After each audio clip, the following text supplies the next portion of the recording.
Fabledom. Is it worth a buy? Let's read the words of the developer. Once upon a village set in a wholesome fairy tale world, Fabledom is the ideal laid-back city builder. Enjoy the growth of your settlement, trade and use diplomacy to ally or challenge your neighbours. And most importantly, find yourself a prince or princess and live happily ever after. This, guys, is a early access city builder. It looks gorgeous. It looks really nice. Sounds pretty good as well.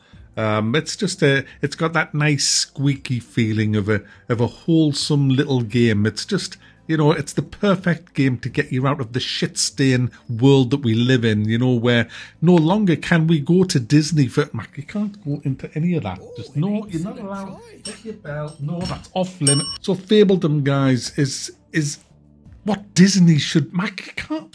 Remember fairy tales, guys, when they were all wholesome and just nice for children? Remember them days? I remember sitting on my mum's knee before bed and she'd read me Hansel and Gretel. You know that one about the witch who threw the children in the oven? Ugh. This is a fairy tale kind of a city builder, guys. Your crops get attacked by little fucking fairies. Yeah, they do. You've got to kill fairies. I like killing fairies. Funnily enough, in a fairy tale, never have liked fairies, little bastards. Anyway, this is a city builder that's fun. It's relaxing and fun. Unfortunately, the early access version doesn't really give you a lot. You get to build your little houses, you get to chop down some trees and plant some with the old foresters and the woodcutters. You get to grow vegetables, you get to grow corn, you get to put down a windmill, and you even get to make a bakery to bake the said bread that comes out of a windmill as flour. You get to have a hero and explore ruins. You get to talk to a tree who gives you a really cool buff. You get to see winter, you get to starve and go cold. You even get to talk to princesses and send her flowers and fall in love and listen to her little poems about you. But what you don't get to do, guys, which is very disappointing, is build an army, invade the land and murder the bastards. That's what I want to do in a city builder. I want to do that in a city builder, and you don't get to do that in where it is now. But the buildings are there, guys, as placeholders for future content. So it looks like as the game's developing, you may well get armies to invade other kingdoms. I mean, there's barracks and all of that there, and you can declare war. Or did I just make that bit up? I'm pretty sure you can declare war. That's what this needs. It's too nice at the moment. It's far too nice.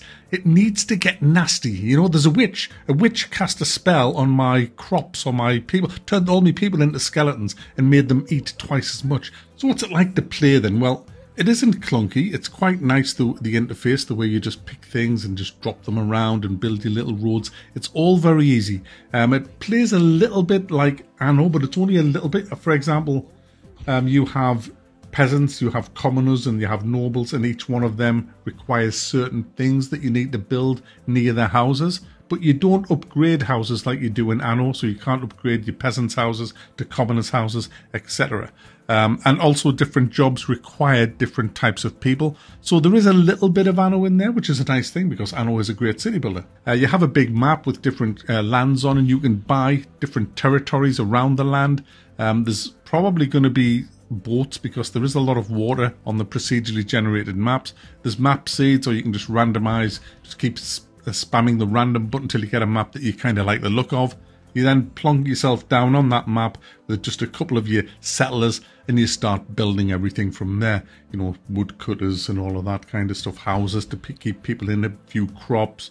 You need people to build stuff. You need stockpiles. It's got all the kind of buildings that you know and love from city builders. It has all of that. It touches all of them bases. You're given a hero in this. You can have a few heroes by the looks of it.